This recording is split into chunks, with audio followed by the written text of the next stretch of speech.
ಇವತ್ತು ಕುಸ್ತಿಪಟು ವಿನೇಶ್ ಪೋಗಾಟ್ ಭವಿಷ್ಯ ನಿರ್ಧಾರ ಆಗುತ್ತೆ. ವಿನೇಶ್ ಕೈ ಸೇರುತ್ತಾ ಬೆಳ್ಳಿ ಪದಕ ಅನ್ನೋ ಕುತೂಹಲ ಇಡೀ ಭಾರತೀಯರಲ್ಲಿ ಇದೆ. ಇವತ್ತು ವಿನೇಶ್ ಸಲ್ಲಿಸಿರೋ ಅರ್ಜಿಯ ವಿಚಾರಣೆ ಆಗಿದೆ, ಅದರ ಆದೇಶ ಹೊರಬರುತ್ತೆ. ಬೆಳ್ಳಿ ಪದಕವನ್ನ ನೀಡುವಂತೆ ಮನವಿ ಮಾಡಿದ್ದಾರೆ ವಿನೇಶ್ ಪೋಗಾಟ್ ಅವರ ವಕೀಲರು. ಭಾರತದ ಕಾಲಮಾನದ ಪ್ರಕಾರ ಇವತ್ತು ರಾತ್ರಿ 9:30ಕ್ಕೆ ತೀರ್ಪು ಪ್ರಕಟವಾಗುತ್ತಂತೆ. 2-3 ದಿನದಿಂದ ತೀರ್ಪು ಪ್ರಕಟ ಆಗುತ್ತೆ ಅಂತ ಹೇಳಿ ಚಾತಕ ಪಕ್ಷಿಯಂತೆ ಕಾಯ್ತಾ ಇದ್ರು ಭಾರತೀಯರು. ಆದರೆ ಇವತ್ತು ಭಾರತೀಯ ಕಾಲಮಾನದ ಪ್ರಕಾರ 9:30ಕ್ಕೆ ತೀರ್ಪು ಪ್ರಕಟವಾಗುವ ಸಾಧ್ಯತೆ ಇದೆ.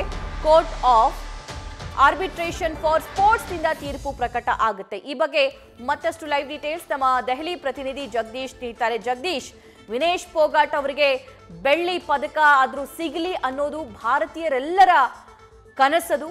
ತುಂಬಾನೇ ಕಾತುರತೆಯಿಂದ ಕಾಯ್ತಿದ್ದಾರೆ. ಸೊ ಇವತ್ತಿನ ತೀರ್ಪು ಏನಾಗುವಂತಹ ಸಾಧ್ಯತೆ ಇದೆ, ಅದರ ಬಗ್ಗೆ ಏನೆಲ್ಲ ಪ್ರಿಪರೇಷನ್ ನಡೀತಾ ಇದೆ? ಸಭಾ ಭಾರತದ ಜನರಿಗೆ ಇವತ್ತಿನ ದಿನ ಬಹಳಷ್ಟು ಪ್ರಮುಖವಾಗಿರುವಂಥದ್ದು. ಸ್ಪೆಷಲಿ ವಿನೇಶ್ ಪೋಗಾಟ್ ಅವರಿಗೆ ಬಹಳಷ್ಟು ಮಹತ್ವದಾದಂತಹ ದಿನ. ಕಾರಣ ಏನು ಅಂತಂದ್ರೆ ಇವತ್ತು ಅಂತಿಮವಾಗಿ ಏನಂದ್ರೆ ಕೋರ್ಟ್ನಲ್ಲಿ ಬರುವಂತಹ ಆದೇಶಕ್ಕಾಗಿ ಕಾದು ಕೂತಿರುವಂಥದ್ದು. ಅವರಿಗೆ ಬೆಳ್ಳಿಯ ಪದಕ ಕೈ ಸೇರುತ್ತಾ ಅಥವಾ ಕೈ ತಪ್ಪುತ್ತಾ ಅನ್ನುವಂತಹ ಪ್ರಶ್ನೆ ಮೂಡ್ತಾನೆ ಇದೆ. ಯಾಕಂದ್ರೆ ವಿನೇಶ್ ಪೋಗಾಟ್ ಅವರ ಒಂದು ಹಿನ್ನೆಲೆಯನ್ನು ನೋಡ್ತಾ ಹೋದ್ರೆ ಅವರ ಹೋರಾಟದ ಹಾದಿ ಅಷ್ಟು ಸುಲಭವಾಗಿರಲಿಲ್ಲ. ಪ್ರತಿ ಹಂತದಲ್ಲೂ ಸಹಿತ ಏನಂತಂದ್ರೆ ಹೋರಾಟ, ತದನಂತರ ಕಳೆದ 1 ವರ್ಷಗಳಿಂದನಂತೂ ಸಹಿತ ರಾಜಕೀಯವಾಗಿ ಏನಂದ್ರೆ ಏನೋ ಒಳಗಡೆ ಫೆಡರೇಷನ್ ಅಲ್ಲಿ ನಡೆದಿರ್ತಕ್ಕಂಥ ಕುಸ್ತಿ ಫೆಡರೇಷನ್ ನಡೆದಿರ್ತಕ್ಕಂತಹ ರಾಜಕೀಯ ವಿಚಾರಕ್ಕೆ ಸಂಬಂಧಪಟ್ಟ ಹಾಗೆ ನಡು ಬೀದಿಯಲ್ಲಿ ಬಂದು ಹೋರಾಟವನ್ನ ಮಾಡಬೇಕಾಯಿತು. ಬಹಳಷ್ಟು ಅವಮಾನ ಘಟನೆಗಳು ಸಹಿತ ನಡೆದಿರುವಂತದ್ದು, ಮತ್ತೆ ಅವರ ಚಾರಿತ್ರ್ಯ ಹರಣ ಮಾಡುವಂತಹ ಎಷ್ಟೋ ಹೇಳಿಕೆಗಳು ಸಹಿತ ಹೊರಗಡೆ ಬಂದವು. ಅದಾದ್ಮೇಲೂ ಸಹಿತ ಯಾವುದೇ ಕಾರಣಕ್ಕೂ ಎದೆಗುಂದದೆ ಅವರು ಹೋರಾಟವನ್ನ ಮಾಡಿದ್ರು. ಒಲಿಂಪಿಕ್ಸ್ ನಲ್ಲಿ ಹೋಗಿ ಪಾರ್ಟಿಸಿಪೇಟ್ ಅನ್ನ ಮಾಡಿದ್ರು. 53 ವರ್ಷದ ಕೆಟಗರಿಯಲ್ಲಿ ಇದ್ದಂತವರು 50 ಕೆಜಿಯ ಕೆಟಗರಿಗೆ ಏನಂತಂದ್ರೆ ಎಂಟ್ರಿಯನ್ನ ಕೊಡ್ತಾರೆ. ಅಲ್ಲಿ 50 ಕೆಜಿಯ ವಿಭಾಗದಲ್ಲಿ ಹೋರಾಟವನ್ನ ಮಾಡಿ ವಿಶ್ವದ ಅತಿ ಏನಂದ್ರೆ ಶಕ್ತಿಶಾಲಿ ಮತ್ತೆ ವಿಶ್ವದ ನಂಬರ್ 1 ಕುಸ್ತಿಪಟುಗಳ ಜೊತೆ ಹೋರಾಟವನ್ನ ಮಾಡಿ ಅವರನ್ನ ಸೋಲಿಸಿ ಏನಂತಂದ್ರೆ ಫೈನಲ್ಗೆ ಎಂಟ್ರಿಯನ್ನ ಕೊಡ್ತಾರೆ. ಆದ್ರೆ ಫೈನಲ್ಗೆ ಎಂಟ್ರಿಯನ್ನ ಕೊಟ್ಟಂತಹ ಸಂದರ್ಭದಲ್ಲಿ ಅವರ ತೂಕದ ಹಿನ್ನೆಲೆಯಲ್ಲಿ ಅಂದ್ರೆ ತೂಕದಲ್ಲಿ 100 ಗ್ರಾಂ ಹೆಚ್ಚಳ ಆಯಿತು ಅನ್ನುವಂತಹ ಕಾರಣಕ್ಕಾಗಿ ಅವರಿಗೆ ಏನಂದ್ರೆ ಫೈನಲ್ ಪಂದ್ಯದಲ್ಲಿ ಪಾರ್ಟಿಸಿಪೇಟ್ ಮಾಡೋದಕ್ಕೆ ಆಗೋದಿಲ್ಲ, ಅನರ್ಹಗೊಳ್ಳುತ್ತಾರೆ. ಅಂತಿಮವಾಗಿ ಅವರು ಅಪೇಕ್ಷೆಯನ್ನ ಪಡ್ತಾ ಇರುವಂತದ್ದು ಕೊನೆ ಪಕ್ಷ ತಾನು ಗಳಿಸಿರ್ತಕ್ಕಂತಹ ಬೆಳ್ಳಿ ಪದಕವನ್ನಾದ್ರೂ ನನ್ನ ಮುಡಿಗೆ ಸೇರಬೇಕು ಅನ್ನುವಂತಹ ಲೆಕ್ಕಾಚಾರದಲ್ಲಿ ಅವರು ಮನವಿಯನ್ನ ಮಾಡ್ಕೊಂಡಿದ್ರು.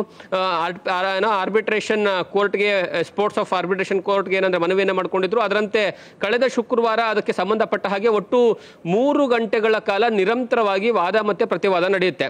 ಆ 3 ಗಂಟೆಗಳ ವಾದ ಮತ್ತೆ ಪ್ರತಿವಾದದ ಸಂದರ್ಭದಲ್ಲಿ ಬಹಳಷ್ಟು ಪ್ರಮುಖವಾಗಿರುವಂತದ್ದು ಏನಂದ್ರೆ ಅಲ್ಲಿ ಏನಂದ್ರೆ ಒಲಿಂಪಿಕ್ಸ್ ಅಸೋಸಿಯೇಷನ್ ಕಡೆಯಿಂದನೂ ಏನಂತಂದ್ರೆ ವಾದ ನಡೆಯುತ್ತೆ. ಯಾಕೆ ಏನಂದ್ರೆ ಏನೋ ನಾವು ಬೆಳ್ಳಿ ಪದಕವನ್ನು ಕೊಡೋದಕ್ಕೆ ಆಗೋದಿಲ್ಲ ಅನ್ನುವಂತಹ ವಿಚಾರವನ್ನ ಇಡ್ತಾರೆ. ಅದರ ಆದ್ಮೇಲೆ ಒಲಿಂಪಿಕ್ಸ್ ಅಸೋಸಿಯೇಷನ್ ಆಫ್ ಇಂಡಿಯಾ ಪರವಾಗಿ ಹರೀಶ್ ಏನಂದ್ರೆ ಸಾಳ್ವೆ ಅವರು ವಾದವನ್ನ ಮಾಡ್ತಾರೆ. ಮಾಡಿದಂತಹ ಸಂದರ್ಭದಲ್ಲಿ ಅವರು ಮೆನ್ಷನ್ ಮಾಡುವಂತದ್ದು ಈ ಹಿಂದೆ ನಡೆದಿರ್ತಕ್ಕಂಥಂದ್ರೆ ಒಟ್ಟು 2 ದಿವಸಗಳ ಕಾಲ ಏನು ಕುಸ್ತಿ ನಡೆಯುತ್ತೆ. ಮೊದಲ ದಿನದ ಕುಸ್ತಿಯ ಸಂದರ್ಭದಲ್ಲಿ ಏನಂದ್ರೆ ನಿಯಮಕ್ಕನುಸಾರವಾಗಿ ಅವರಿಗೆ ಬೇಕಾಗಿರ್ತಕ್ಕಂತಹ ಏನಂದ್ರೆ ತೂಕದ ಲೆಕ್ಕಾಚಾರದಲ್ಲಿತ್ತು. ಅದನ್ನ ಏನಂತಂದ್ರೆ 2 ಬಾರಿ ತೂಕವನ್ನ ಮಾಡಿದ್ರು. 2 ಬಾರಿಯೂ ಸಹಿತ ಅವರಿಗೆ ಏನಂದ್ರೆ 50 ಕೆಜಿ ವಿಭಾಗದಲ್ಲಿ ಅರ್ಹತೆಯನ್ನ ಪಡ್ಕೊಂಡಿದ್ರು. ಅದರ ಆಧಾರದ ಮೇಲೆ ಅವರು ಏನಂದ್ರೆ ಗೆಲುವನ್ನ ಸಾಧಿಸಿದ್ದಾರೆ. ಹಾಗಾಗಿ ಅದನ್ನ ಪರಿಗಣಿಸಿ ನಮ್ಗೆ ಏನಂದ್ರೆ ಬೆಳ್ಳಿಯ ಪದಕವನ್ನ ಕೊಡಬೇಕು ಅಂತ ಮನವಿಯನ್ನ ಮಾಡ್ಕೊಂಡಿದ್ದಾರೆ. ಅದಾದ್ಮೇಲೆ ವಾದ ಪ್ರತಿವಾದ 2 ನಡೆದಂತಹ ಸಂದರ್ಭದಲ್ಲಿ ಆ ಒಂದು ವಿಚಾರವನ್ನ ಏನಂದ್ರೆ ಇವತ್ತಿಗೆ ಮುಂದೂಡಲಾಗಿತ್ತು. ಇವತ್ತು ಭಾರತದ ಕಾಲಮಾನ ಪ್ರಕಾರ ತಡರಾತ್ರಿ 9:30ಕ್ಕೆ ಅಂತಿಮವಾದಂತಹ ನಿರ್ಧಾರ ಬರುತ್ತೆ. ಬಹಳಷ್ಟು ಜನ ಹೋಪ್ ಇಟ್ಕೊಂಡಿರುವಂತದ್ದೇನು ಅಂದ್ರೆ ಬೆಳ್ಳಿಯ ಪದಕ ಸಿಗುತ್ತೆ ಅನ್ನುವಂತಹ ನಿರೀಕ್ಷೆ ಇದೆ. ಕಾರಣ ಏನು ಅಂತಂದ್ರೆ ನಿನ್ನೆ ನಡೆದಿರ್ತಕ್ಕಂತಹ ಆರ್ಬಿಟ್ರೇಷನ್ ಆಫ್ ಕೋರ್ಟ್ ನಲ್ಲಿ ಒಂದು ಆದೇಶ ಹೊರಗಡೆ ಬರುತ್ತೆ. ಆ ಆದೇಶದ ಅನ್ವಯ ನೋಡ್ತಾ ಹೋದ್ರೆ US ಮತ್ತೇನಂದ್ರೆ ಜಪಾನ್ 2 ದೇಶಗಳ ಏನಂದ್ರೆ ಕ್ರೀಡಾಪಟುಗಳು ಜಿಮ್ನಾಸ್ಟಿಕ್ ಸ್ಪೋರ್ಟ್ಸ್ ನಲ್ಲಿ ಅವರಿಗೆ ಏನಂದ್ರೆ ಇದೇ ರೀತಿಯಾದಂತಹ ಪರಿಸ್ಥಿತಿ ನಿರ್ಮಾಣವಾಗುತ್ತೆ. ಕೊನೆಗೂ ಸಹಿತ ಅಮೆರಿಕದ ಜಿಮ್ನಾಸ್ಟಿಕ್ ಏನಂದ್ರೆ ಸ್ಪರ್ಧಿ ಕೊನೆಗೂ ತಮ್ಮ ಏನಂದ್ರೆ ಪದಕವನ್ನ ಪಡ್ಕೊಳ್ಳೋದ್ರಲ್ಲಿ ಯಶಸ್ವಿ ಆಗಿದ್ದಾರೆ. ಹಾಗಾಗಿ ಅದೇ ಭರವಸೆಯಲ್ಲಿ ಈಗ ಭಾರತದ ಬಹಳಷ್ಟು ಜನ ಕೋಟ್ಯಾಂತರ ಅಭಿಮಾನಿಗಳು ಸಹಿತ ಕಾಯ್ದುಕೊಂಡು ಕೂತ್ಕೊಂಡಿರುವಂತದ್ದು. ಪೋಗಾಟ್ ಅವರು ಸಹಿತ ಆ ಒಂದು ಭರವಸೆ ನಮಗೂ ಸಹಿತ ಸಿಗುತ್ತೆ ಅನ್ನುವಂತಹ ನಿರೀಕ್ಷೆಯಲ್ಲಿ ಇರುವಂತದ್ದು. ಸಭಾ ನ್ಯೂಸ್ ಫಸ್ಟ್ ನಿರ್ಭೀತಿಯಿಂದ ನಿಮ್ಮ ಪರವಾಗಿ.